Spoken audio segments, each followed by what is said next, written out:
예, 이번 주간은 고난 주간을 보내고 있습니다. 그래서 월요일부터 이제 내일까지 특별 새벽 예배를 드리게 됩니다. 그래서 오늘은 평소보다는 조금 짧게 하고 내일 새벽에 또 많은 분들이 올 수 있도록 또 내일 새벽을 또 준비하는 마음에서 오늘은 좀 함께 간략하게나마 본문을 살펴보겠습니다. 이 금요일은 예수님이 실제로 그 십자가에 달리신 요일을 따졌을 때 금요일 날 달리셨죠. 그래서 성금요일이다라고 예전에는 그렇게 말을 많이 했는데 저는 괜찮은 표현이라고 생각을 합니다. 한 요일 가운데 금요일 주님이 우리를 위하여 죽으신 요일이다 이렇게 특별히 생각하면서 그 십자가의 고난과 의미를 우리가 기억할 필요가 있겠다 생각해 봅니다. 예수님께서 이 땅에 오셔서 십자가를 지시는 것은 구약에 예언되어져 있었습니다. 바로 이사야의 말씀을 통하여서 하나님께서 예수님이 당하시는 십자가의 고난을 기록하였는데, 우리가 오늘 읽은 이 본문은 시로 되어 있습니다. 시. 근데 시가 어디서 시작하느냐 하면 이사야 52장 13절부터 시가 시작됩니다. 그래서 여러분 시를 보면 시는 연이라는 게 있어요. 연. 그래서 덩어리가 몇 개가 있습니다. 그래서 뭐 1년, 2년, 3년 그리고 연마다 행이 있지요. 뭐 그렇게 이제 표현을 합니다. 근데 지금 이사야 52장 13절부터 53장 12절까지는 총 5개의 연으로 되어져 있습니다. 그리고 우리 성경에서는 3절씩 나누어서 이제 설명이 됐죠. 그러면 우리가 오늘 읽었던 이 본문 1절부터 6절은 5개의 연 중에서 두 번째와 세 번째 연, 두 번째와 세 번째 연을 기록한 부분입니다. 그러면 이 시를 제대로 이해하려면 52장 13절부터 53장 12절까지 한꺼번에 묶어서 이해하는 것이 제일 좋습니다. 그래서 제가 작년 고난 주간에는 이거를 했어요. 이 3절씩 하루하루 이렇게 했었는데, 오늘은 우리 두 번째 연, 세 번째 연에 해당되는 아주 유명한 구절이 있지요. 그리고 이 5개의 연을 가지고 어떻게 사람들이 후대에 제목을 붙였냐 하면 여호와의 종의 노래 혹은 뭐 종의 노래 이렇게 표현을 하거나 고난받는 종 이렇게 해서 이 시를 표현하기도 했습니다. 자, 그렇다면 우리가 오늘 1절부터 한번 살펴볼 텐데, 우리가 전한 것을 누가 믿었느냐라고 되어 있는데, 이 우리라는 것은 바로 선지자를 의미하고, 또 전한 것을 누가 믿었느냐라고 했는데, 이 전한 게 뭐냐면 결국 예수 그리스도에 대한 복음을 의미합니다. 근데 누가 믿었느냐라는 표현을 쓴 걸로 봐서 믿을 사람이 그렇게 많지 않았다는 거예요. 그 이유가 뒤에 나오는데, 그거는 이제 2절에 나오고, 그 다음에 여호와의 팔이 누구에게 나타났느냐라고 하면서 이 여호와의 팔에 대한 의미도 우리에게 가르쳐 줍니다. 여러분, 여호와의 팔 그러면 어떤 생각이 듭니까? 하나님의 팔, 능력을 의미하겠죠. 능력. 그래서 여러분 신명기 7장 19절에는 이런 말씀을 합니다.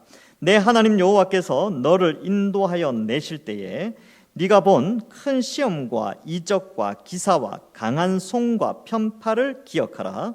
내 하나님 여호와께서 네가 두려워하는 모든 민족에게 그와 같이 행하실 것이요. 이 하나님의 백성들이 이집트에 애굽에 있을 때 하나님이 그들을 구원해낼 때를 어떻게 표현하냐면 하나님의 강한 손과 편팔로 그들을 구원해냈다라고 말씀합니다. 그래서 이 하나님의 팔이라는 용어를 쓸 때는 구원을 의미하는 구원의 능력, 힘, 이것을 상징하고 있습니다. 그러면 53장 1절에 여호와의 팔이 누구에게 나타나느냐라고 했을 때 구원이 누구에게 나타나느냐, 이것을 말해주는 것이죠. 바로 구원이 하나님의 택한 백성들에게 나타났고, 또 구원이 하나님의 팔을 통하여서 나타난데, 그 여호와의 팔이 바로 고난받는 종이다라는 것을 설명을 해내고 있습니다. 자, 그런데 1절에 보면 누가 믿었느냐? 믿는 사람이 많이 없었다는 거예요. 그 이유가 2절 때문에 그렇습니다. 2절에 보면, 그래서 영어 번역에는 2절 시작할 때 포라고 해서 왜냐하면이라는 접속사를 쓰게 됩니다. 왜냐하면 왜 사람들이 믿지 않았냐 하면 그는 주 앞에서 자라나기를 연한 순 같다라고 표현합니다. 너무 연한 순이어서 아주 보잘것없고 약하고 나약한 그런 모습 있잖아요. 지금 이제 요즘 같은 때 순이 이렇게 올라오잖아요. 근데 그런 순은요, 이렇게 아주 연한 연두색을 띠지만 강해 보이지는 않습니다. 그렇다고 그 연한 순에서 뭐 열매가 많이 맺힌다든지 그런 것이 아니라 아주 어린 잎이고 또 이렇게 눈이 오면 이렇게 참 연약한 그런 모습을 나타내지요. 그다음에 마른 땅에서 나온 뿌리 같아서, 여러분 뿌리가 땅에서, 마른 땅에서 올라오면 뿌리가 어떻습니까? 또 뿌리도 말라 있죠. 근데 되게 보잘것이 없어요. 그래서 사람들이 볼 때는 굉장히 좀 보잘것없는 그런 모습의 여호와의 종, 여호와의 팔로 나타난 그 종이 아주 이렇게 보잘것없었다는 것이죠. 그리고 고운 모양도 없고, 그러니까 이제 사람들이 볼 때에 참 흠모할 만한 매력을 끄는 그러한 모습도 가지고 있지 않았습니다. 뿐만 아니라 풍채도 없죠. 풍채. 뭐 덩치가 좀 있고, 사울 같았으면, 사울이 그 이스라엘의 1대 왕이었잖아요. 근데 사울이 딱 섰을 때 사람들 어깨 위에 키가 있었어요. 그러니까 키도 크고 덩치도 있고 또 블레셋과 싸워서 막 이기고, 그러니까 사람들이 우와, 그의 풍채와 그의 아름다운 모양으로 인하여서 사울을 왕 삼는 데 있어서 다들 환영을 했어요. 근데 예수님은 그러지 않았습니다. 예수님은 그런 풍채도 없고 아주 매력적인 그런 힘이 있는 능력, 그런 모습으로 오신 것도 아니었다. 그래서 우리가 보기에는 흠모할 만한 아름다운 것이 없었다라고 기록하고 있습니다. 대신에 오히려 3절에 보니까 그 고난받는 종, 즉 우리를, 여호와의 팔이 나타나는 그 고난받는 종이 어땠냐면 멸시를 받아서 사람들에게 버림을 받았다, 이렇게 표현하고 있습니다. 멸시를 받았죠. 사람들이, 멸시가 뭐냐 하면 고개를 돌린다, 이런 뜻이 있습니다. 그러니까 인격을 인정해주고 상대방을 존중해주고 또 상대방과 이야기하고 할 때는 서로 얼굴을 바라보면서 이야기를 하잖아요. 근데 누가 막 이렇게 다가오는데 몸을 딱 돌리는 거죠. 얼굴을 돌리는. 이게 바로 멸시거든요. 바로 예수님이 그렇게 멸시를 당했다라는 것을 말하고 버림을 받습니다. 그래서 그 12명의 제자 중에 한 명이 예수님을 팔죠. 그리고 예수님이 잡히실 때 제자들 11명은 다 도망가 버립니다. 예수님 옆에는 아무도 남아있지 않았던 것이죠. 그래서 오히려 버림을 받게 됩니다.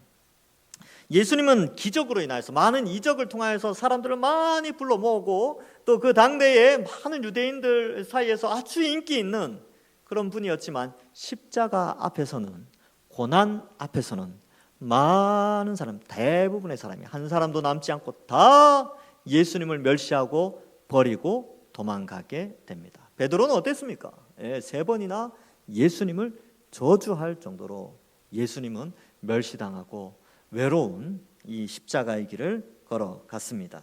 그래서 이러한 이 고난받는 종의 모습을 3절에서 묘사하게 됩니다. 그래서 거기에 보면 3절에 표현된 단어들이 의미가 있습니다. 이 예수님은요, 여호와의 팔, 즉 구원이 나타나는 수단이었는데 그게 눈으로 보기에는 하나님의 모습처럼 보이지 않았다는 거예요. 하나님의 모습, 현현, 신의 현현, 영광스럽고 빛나고 막 그래야 되는데 그런 것이 아니라 예수님의 오심은 자연 출생으로, 왜냐하면 100% 인간으로 오셔야 되기 때문에 그것도 마구간에서 태어나셨죠. 또한 어린 시절, 또 나사렛에 있는 사람들은 예수님의 어린 시절 다 봤어요. 동네에서 놀고 아이들하고 놀고 하는 거 다 봤단 말이죠. 또 목수의 아들로서 아버지 요셉을 도와주는 그런 인간적인 모습을 다 보고 그랬어요. 그리고 나사렛에서 살았다니까요. 나사렛은 그렇게 선한 인물이, 탁월한 인물이 나오는 그런 동네가 아니에요. 요즘처럼 강남 지역이 아니라는 거죠. 강남에 있으면 똑똑한 사람들도 많이 나오고 뭐 강남 출신이고 뭐 정치인들 대부분 다 강남 출신들이 많죠. 근데 나사렛은요, 이름도 없는 그냥 유명한 사람, 그냥 개천이에요. 용이 한 번도 난 적이 없는 그런 개천과 같은 그런 지역이 나사렛이었습니다. 그러니까 사람들에게 그렇게 관심이 없었죠. 그래서 예수님은 초능력을 가진 능력자로서의 메신저, 또 메시아로서 모습이 아니라 이 고난받는 종에서는 바로 평범한 인간으로서 또 완전한 인간으로서 성육신하신 하나님을 묘사하고 있습니다. 그래서 3절에 보면 강고를 많이 겪었다 이렇게 되는데, 이 강고라는 단어가 정신적인 고통, 이것을 의미합니다. 그래서 이 단어를 찾아보니까 이 단어가 극심한 스트레스 이런 뜻이에요. 그러니까 우리를 대신해서 극심한 스트레스를 겪었으며, 질고라고 되어 있는데 이 단어는 질병의 고통 이런 뜻입니다. 육체가 당하는 질병의 고통인데 이 질고를 아는 자다 이렇게 표현하고 있습니다. 그래서 알렉 모티어라는 유명한 이사야 전문 신학자는 이 질고와 간고를 뭐라고 표현하냐면 정서적 파산 상태, 패닉 상태다 이렇게 표현합니다. 그래서 예수님께서 이 땅에 오셔서 우리를 구원하시기 위하여 정서적인 파산 상태와 패닉 상태에 빠져서 이 십자가의 길을 걸어가셨다라는 것을 표현하고 있습니다. 사람들이 외면하는 그의 얼굴을 가리는 것 같이 멸시를 당하는 것이지요. 우리도 그를 귀히 여기지 아니하였다. 여러분 이렇게 당해본 적 있습니까? 왜 이런 거 있잖아요. 다들 막 재미있게 이야기하는데 내가 딱 들어가면 아무도 말을 안 해. 그리고 다들 아는데 나만 모르고 있어요. 그리고 다들 밥 먹으러 가는데 나만 싹 빼놔. 그래서 밥 먹으러 와라 이렇게 막 하는데 나한테만 안 알려줬어요. 이걸 뭐라고 그럽니까? 멸시라 그래요. 멸시. 사람들이 나에게서 얼굴을 가리고 돌린다 이런 뜻인데, 예수님이 그랬어요. 십자가에서 달리실 때 그 외로움, 그 고통, 그 스트레스를 받으셨습니다. 혹시 여러분들 가운데 이런 분들이 있습니까? 예, 예수님도 그렇게 그 고난을 당하셨어요. 잘 견디십시오. 그리고 하나님께 기도하시면 또 주께서 돌보시게 됩니다. 자, 그래서 예수님은 신문을 받으시죠. 유대인의 대표였던 사내들인 공회와 헤롯 왕, 그리고 이방인의 대표였던 빌라도에게 또한 멸시와 외면과 또 십자가를 지시며 질고와 간고를 다 겪으셨습니다. 4절에 보면 그는 실로 우리의 질고를 지고 우리의 슬픔을 당하였다라고 되어 있는데, 이 슬픔이 앞에 나오는 간고라는 단어와 같은 단어입니다. 그래서 바꾸면 그는 우리의 질고, 질병의 고통을 지고 우리의 간고, 즉 정신적 고통을 당하셨다 이렇게 말씀하고 있습니다. 여기에 진다라는 표현이 나오죠. 질고를 지고라고 되어 있는데 이 지다라는 단어가 이 담당하다, 들다 이런 뜻입니다. 들다. 그러니까 우리의 질고를 들고 그 다음에 그 뒤에 보면 우리의 슬픔을 당하였다라고 되어 있죠. 이 당하였다라는 히브리어를 찾아보니까 요거는 나르다, 옮기다 이런 뜻이 있습니다. 그러니까 우리의 질고와 슬픔, 간고를 예수님이 들고 본인이 들고 옮기셨어요. 그것이 우리에게 올까 봐. 우리에게 올 것을 예수님이 대신 들고 옮겨 주신 것이죠. 그래서 이런 의미에서 예수님이 지신 십자가는 우리의 죄의 형벌, 우리가 들고 옮겨야 되는 죄의 책임, 그 죄의 형벌을 대신하여 지셨습니다. 그것은 바로 죽음과 지옥의 고통과 수치와 조롱입니다. 그것을 대신 들고 옮겨 주셨다. 그래서 이 질고와 슬픔 뭐 이러한 것들, 그리고 또 그들은 생각하기를 당대 사람들은 예수님께서 징벌을 받아서 하나님께 맞으며 고난을 당한다고 생각했습니다. 그래서 나무에 달리셨기 때문에 신명기 말씀에 의해서 나무에 달린 자는 저주를 받는다라는 표현 때문에 하나님의 저주를 받았다라고 생각을 했어요. 그리고 예수님을 조롱하죠. 야, 네가 정말 하나님의 아들이고 하나님이 보내셨다면 네가 거기서 내려와 봐라. 마태복음 27장 41절과 42절에 보면 그와 같이 대제사장들도 서기관들과 장로들과 함께 희롱하여 이르되 그가 남은 구원하였을 때 자기는 구원할 수 없도다. 그가 이스라엘의 왕이로다. 지금 십자가에서 내려올지어다. 그리하면 우리가 믿겠노라. 이 조롱의 말입니다. 멸시의 말이고 또 이러한 말들로 부끄럽게 만들고 스트레스를 받게 하는 것이죠. 그래서 고난을 당하게 됩니다. 예수님이 당하신 스트레스는요, 육체적 고통의 스트레스와 정신적 수치의 스트레스도 있습니다. 여러분, 십자가는 발가벗겨져서 달리는 거예요. 속옷도 안 입어요. 우리 그림에는 이제 예수님이 그림에는 이제 차마 그렇게 표현할 수 없으니까 그림을 이렇게 그리는데 실제 십자가는 완전히 옷을 다 벗기고 온갖 수치와 조롱과 또 고통을 당하는데 사실 그게 우리가 지옥에서 받을 고통인데 예수님이 대신 받아주신 것입니다. 그래서 5절에 보면 그가 십자가에서 못에 찔림은 우리의 허물 때문입니다. 우리의 죄악 때문이죠.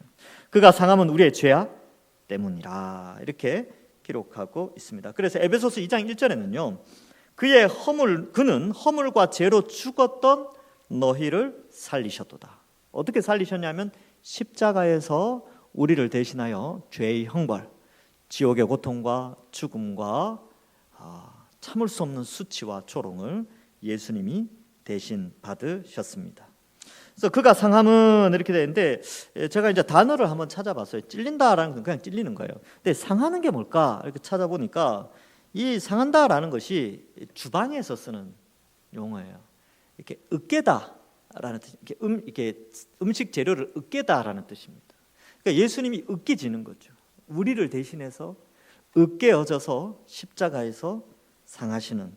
근데 우리의 죄 때문에 그 십자가를 지셨습니다. 우리의 저주와 형벌을 대신하신 그 예수님의 희생과 사랑, 그것을 우리가 오늘 저녁에 다시 한번 생각하며 감사하게 되는 것입니다. 철저하게 대신하여 우리가 받을 수치와 조롱과 저주, 으깨짐, 고통을 예수님이 십자가에서 받으셨습니다.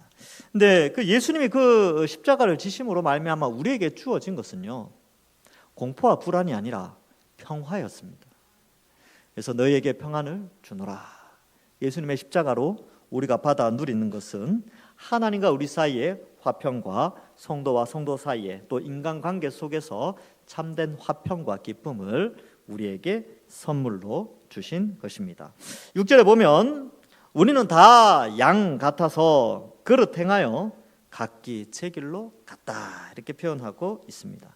각기 제 길로 갔다라는 게 양 같아서 이런 표현이 있는데 양이 이렇게 멀리 보지 못하는 그런 그 가축이랍니다. 그래서 이렇게 볼 수 있는 시야 범위가 그렇게 넓지는 않대요. 이렇게 앞만 보고 또 뭉쳐서 다니기 때문에 이제 목자의 음성이나 목자의 신호가 아니면 길을 제대로 잘 찾아갈 수가 없다고 합니다. 그래서 목자를 거절하면 양들은 길을 잃어요. 목자가 없으면 양들은 다 흩어지게 됩니다. 왜? 길을 찾지 못하니까, 집을 찾지 못하기 때문에 그렇습니다. 그것처럼 하나님을 거부하여서 우리가 하나님의 양이요 하나님의 백성인데 하나님을 거부했기 때문에 다 길을 잃었고 그로 말미암아 사망의 음침한 골짜기에서 떨어지거나 사탄의 밥, 늑대의 밥이 되는데 우리는 그렇게 갔지만 그런 우리를 위하여 그런 우리를 구원하시고 그런 하나님을 반역한 목자를 거부한 양들 그들을 모으시기 위하여 예수님이 목자 되셔서 그 양으로 여겨지는 우리들의 죄의 형벌을 대신해서 십자가에서 달려 죽어 주셨습니다. 그래서 그로 말미암아 이제 우리는 제대로 된 목자를 만나서 그 길을 천국 가는 아버지께로 가는 길을 발견하게 된 것이지요. 이제 우리는 죄의 형벌에서 자유함을 얻게 되었습니다. 죄의 지배에서도 자유함을 얻었죠. 그래서 죄의 형벌에서 자유는 미래적인 거예요. 죽음과 지옥 형벌. 그래서 우리는 이제 지금의 이 육체는 죽어야 돼요. 이 육체는 죽지만 그러나 우리 또 부활하게 됩니다. 영생이 우리에게 약속되어졌고 형벌에서 면제되었기 때문에 그렇고요. 또한 우리는 지옥의 형벌이 아닌 천국의 영생과 복락을 얻게 되었습니다. 이것이 바로 죄의 형벌에서 자유이고요. 죄의 지배에서의 자유는 현재적인 거죠. 원래 우리가 죄의 지배를 받아서 죄를 지을 수밖에 없었던 자들인데 이제 성령의 지배를 받아서 죄를 안 지을 수 있고 오히려 하나님이 원하시는 의를 행하는 자가 되었습니다. 이것이 바로 죄의 지배에서의 자유죠. 그래서 예수님을 믿으면요, 우리의 미래가 당연히 바뀌어져 있어요. 그리고 우리의 현재도 우리가 살아가는 삶도 바뀌게 됩니다. 왜냐하면 죄의 지배에서 벗어나서 성령의 지배를 받기 때문에 그렇습니다. 이 일을 위하여 예수님께서 십자가에 달려 죽어 주셨습니다. 아무쪼록 예수님의 십자가 형벌 대속의 사건을 통해 우리는 그 십자가를 바라볼 때 감사할 수밖에 없습니다. 여호와께서는 우리 모두의 죄악을 그에게 담당시켜서 과거, 현재, 미래의 모든 죄악들뿐만 아니라 오고 오는 모든 세대의 사람들이 예수님의 십자가를 믿으면 다 구원받을 수 있도록 그 모든 죄악을 다 2000년 전에 예수님의 십자가에 다 담당시켜 주셨습니다. 그래서 예수님이 왜 십자가에 달리셨느냐라고 물었을 때 대답은 우리의 죄의 형벌을 대신하여 십자가에 달려 죽어주셨습니다. 그것이 바로 십자가에 달려 죽으신 예수님의 십자가의 의미입니다.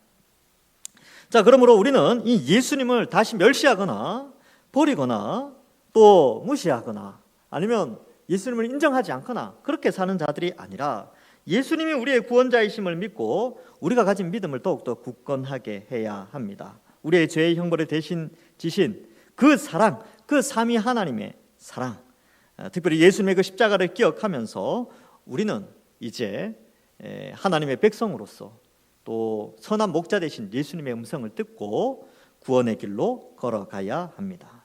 자녀답게, 하나님 자녀답게, 하나님 나라의 백성답게 살아가는 것이죠. 그러니까 여러분, 이 세상과 이제 우리는 어울릴 수가 없습니다. 이 세상은 어떤 세상입니까?